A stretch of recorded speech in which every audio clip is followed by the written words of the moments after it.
Oh, and we're live. Alright guys, so today's video is going to be F80 versus G80. I've driven both, have a pretty good idea of the way both cars behave and the differences, what I like, what I don't like.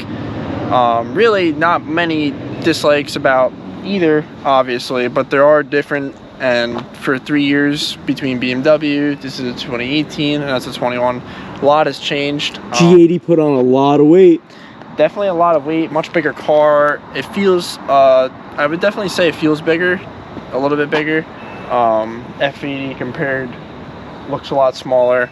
Right off the bat, interiors, comparing both interiors, the seats obviously, Tyler does have the competition seats, the carbon buckets, so these seats are absolutely awesome. Only downside is probably getting in and out, getting over this hump is a little bit annoying for certain people, definitely. Sometimes it is hard to get out. Other than that, interior is really nice. Some people do like a little bit of analog, which the G80 completely took away the analog, so now it's all fully digital dash. Compared to the F80, which still does have analog gauges, the speedo and the RPM, and like the oil pressure and gas. So you still got some analog. Some people like that, some people don't really care. It is Me, I don't care. It is a fully digital dash. I like the digital. Yeah. If I'm paying this much money for a car. Definitely, yeah. Fully digital dash.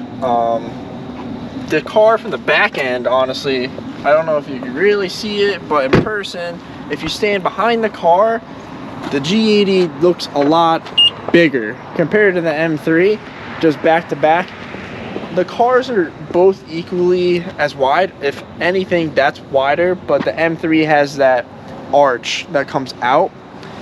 The G80 is more gradual. The F80 is kind of like out of nowhere. So it looks like that car is wider, like a wide body, but it's really, that actually might be a hair bigger.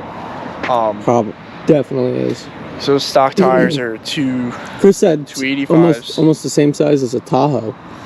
Yeah, car's big, and it weighs a decent amount more. And it's a rear-wheel drive one. What does your car weigh? 39 something, 4,000. So this is 3,600. It's 400 pounds less. It's a decent amount of weight that they added on. But the S58, you don't have to do a crank hub. That motor's really good. Sounds great. The power's honestly awesome.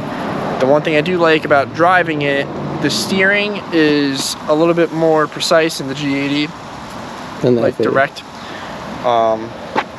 Going from each car, I did notice that. What I like about the F80 versus G80 is the dual clutch transmission. I like kind of a little bit better, only because it may not it shifts almost just as fast. If anything, that does shift faster. People do argue that the what's your transmission, ZF transmission does shift faster than dual clutch, blah blah blah. I do like that it kind of acts like a stick. You really feel the rawness of like the shifts. It kind of slaps you. Some are like really hard shifts. I like when it like rolls back, like little stuff like that. I kind of like it just because of that. Kind of feels a little bit more connected with the car. And I would say the G80's shifts are more numb. I guess you could say that. It's more numb. Some people don't care. It's very fast. Whatever. That's me. You guys can argue it in the comments. Tyler knows exactly what I'm talking about. There's no offense. Both cars are great. That's the differences that I pick up. It's a little bit more numb shifting. You feel this transmission more. It's more like connected to you for being a dual clutch, not even a manual. Which I don't think these cars are really meant to be manual, in my opinion. So, talked about the pros and cons, G80, F80, both great cars. You guys in the comments vote what you would buy for the price range. This F80 is very clean, so this would be like a $55,000 to $60,000 F80, more in the higher end of the market. This G80, what did you buy this car for? 72. All right, so 72. So between that $10,000 range, is it worth it for this car or this car? Your pros and cons, what you like about the G80, the F80, blah blah blah. I'd like to hear it. What you guys think? That's my thoughts about both cars. Both great cars, but pretty different. which is cool, nice to have. It's crazy how much it's changed in just 3 years' time. Only 3 years. This is that's the older one. That's the new guy. So definitely a lot has changed. But subscribe. I'll see you guys in the next one. Definitely gonna make a driving video. We'll swap cars, like Tyler and my car, hear his opinion, and then me and his car. Definitely do that very soon. So I'll see you guys in the next one. Subscribe, drop a comment, and see you guys soon.